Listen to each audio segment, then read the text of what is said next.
Hello,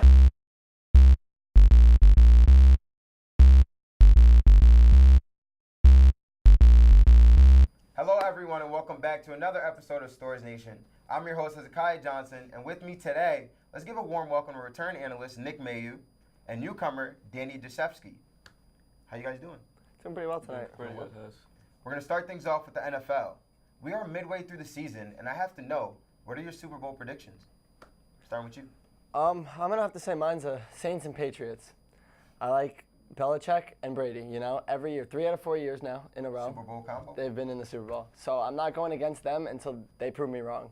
Then I'm going to have to say New Orleans Saints. I know people want the Rams, but Saints just beat them, and Breeze looked phenomenal, making every throw, and he doesn't look like he's lost a step. I'm going to have to go with them. But my underdog team, I'm going to go with the Chargers.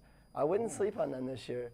Look, they're not getting a lot of talk because of the Chiefs being in their division, but they're doing really well this year, and they just beat Seattle on the road. Tough team, tough game, and their only 2 losses, Rams and Chiefs. So, Danny, do you agree? I'm going to have to disagree with Nick on that one. I think it's going to come down to the Kansas City Chiefs and the Los Angeles Rams.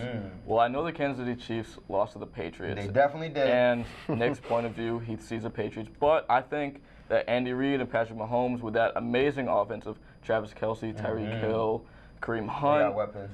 I think that come playoff time, they're going to be really deep. Their defense needs some work, but I think they're going to be built for the playoffs. And speaking of built for the playoffs, the Los Angeles Rams are the most balanced team in the NFL. They lost last night to the Saints, but I think Sean McVay is an amazing coach, and he'll really lead the team and work on what they did wrong in last night's game. And I think that they're going to, come playoff time, just run through it all. And now, starting with you, who do you think will win it all? I need one team. Saints. I'm going with the Saints, yeah. I'm going to go with the Rams. Rams, Yeah. for sure? Yep. I think that, again, their defense and offense together just forms a formidable team. And the Chiefs, they're weaker defensively, but I think they'll still beat the AFC. We talked a lot about teams. Now let's jump into players. Tom Brady recently released a statement saying if Aaron Rodgers was a Patriot, he would throw for 7,000 yards every year. He said he's much more talented than me. Danny, starting with you, who is the GOAT? Tom Brady or Aaron Rodgers? Well, I think when you talk about the GOAT conversation, it depends on your point of view as far as what the definition of greatness is. For me, I think the GOAT is who's the best at the position, who excels the most at what a quarterback or any position in sports is. So I think that's Aaron Rodgers. He does the most with the least. I mean, if you want to talk situations, Tom Brady's situation has been gifted to him. I mean, he's got the best coach of all time in Bill Belichick. He's been in the AFC East.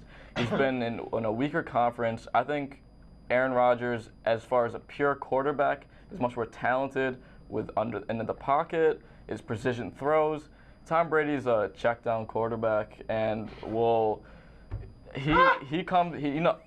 give him all the credit. He's won those championships, but I think a lot of it is due to the system that he's in, as well as the many lucky opportunities he's been granted in his career, as well as unlucky with the Giants. So you got someone hype over there. He's hype. He's over there hype. Okay. But in Aaron Rodgers, I just say, put him on the Patriots. He's got 8 Super Bowls by now. Nick, go ahead, get him. I'm gonna break down what you just said, but first I'm gonna start with the system. Are you talking about the system that Brady's in? The system is Brady. There was no system before Brady. Facts. This is Brady. When they came into it, Brady became the system. There was no system before him, and the whole system revolves around him.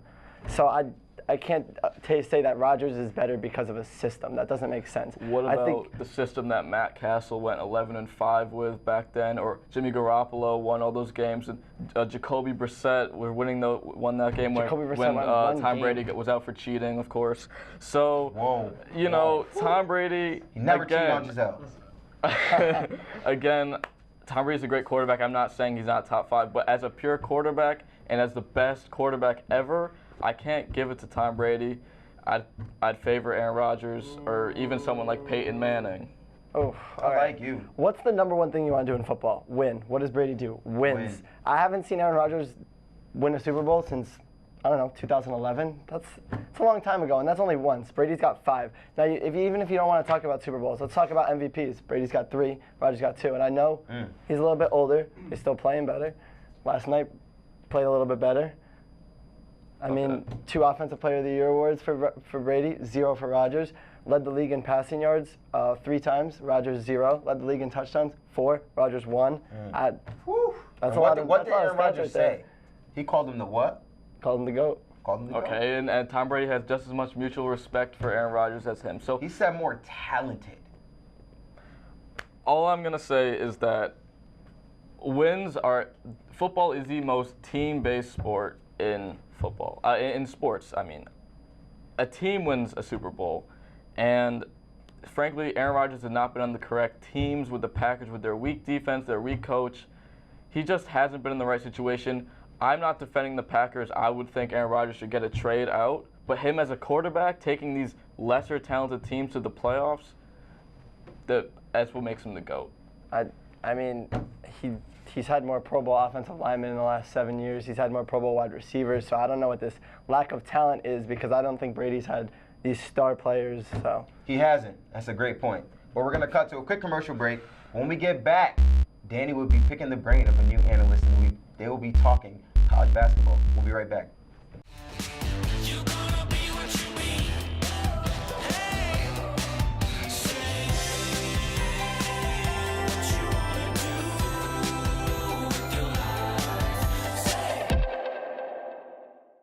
Welcome back. Let's give a warm welcome to Ryan Panny. Welcome to the show. Thanks, man. Duke looks very dominant right now. The question is, can they be stopped? They take on Kentucky on Tuesday for a marquee matchup. What do you guys think? They're not going to get stopped. They're going to roll through Kentucky. I say roll with a grain of salt because I know Kentucky's very talented. But come on, 1, 2, and 3 recruits. Plus you got number 17 in Trey Jones, the younger brother of Tyus. This is the most lethal recruiting class I've seen Duke have since they won back in 2014-15 season. I mean, Trey's boss. Zion is like the most athletic player I've ever seen in my life. That man can jump to the moon and back. Probably stayed here for a while, too. RJ is definitely going number 1 in the NBA draft. That's my prediction already.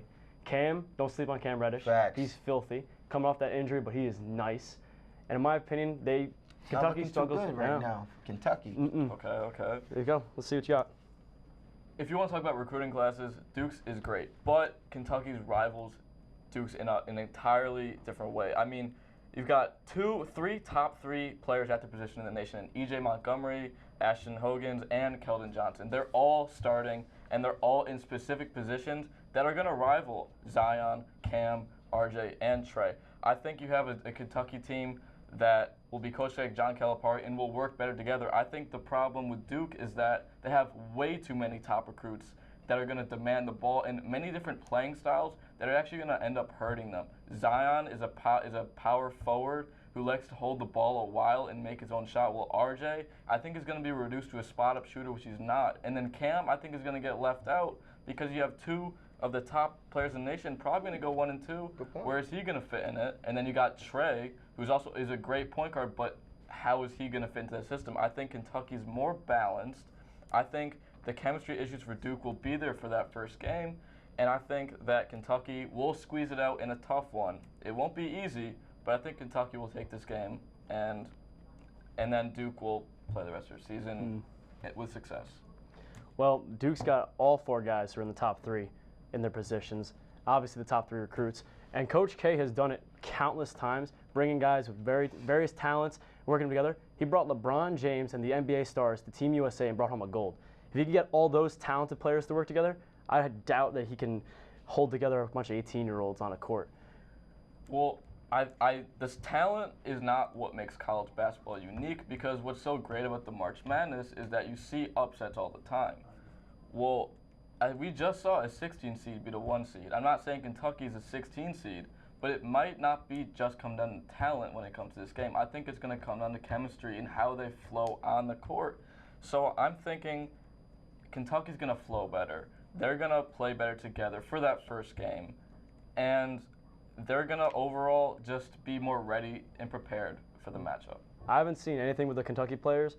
With the 4 guys from Duke, they make videos together. They're best friends. They have chemistry, very good chemistry. Trey Jones, he brought those 3 in. He met Cam Reddish at Team USA.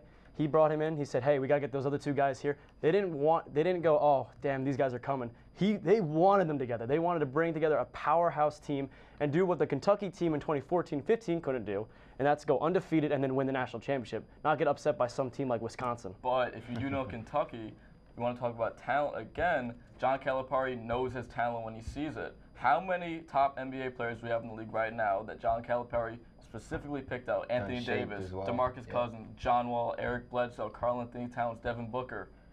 John Calipari picked these players out. They're going to have a bright future, and I think they're going to dominate college basketball. And I'm not saying these Duke players won't dominate the NBA, but I'm thinking that they're just as talented in the future and right now. It's going to be a great game to watch. We're all excited. I like both your arguments. I think it was clean. But I'm siding with Duke. Zion's insane. But let's talk women's basketball real quick. UConn came up just short of heading to the national championship last season. They lost by an incredible game-winning shot by Arike Ogunbowale of Notre Dame. In the recent polls, ESPN has UConn ranked number 2 behind Notre Dame to start the year. How do you feel about this, Danny?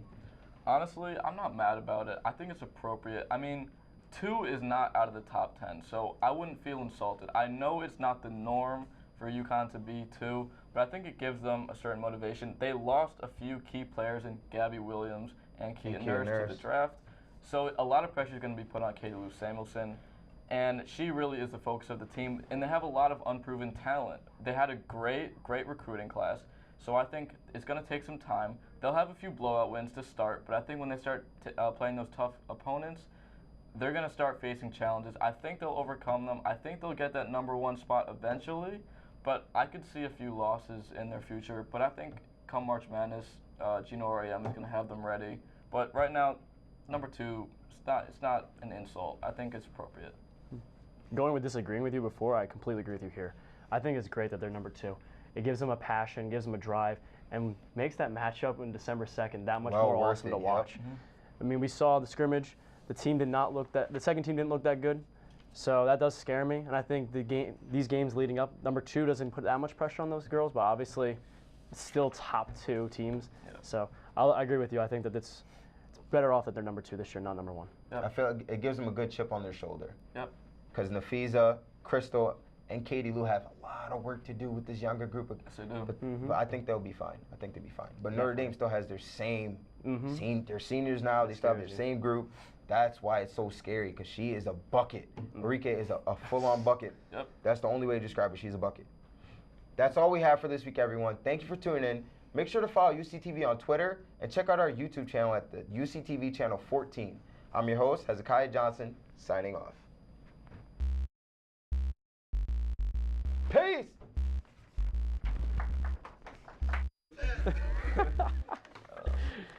Yeah, straight. I was just ready to be like good and like hey, but like.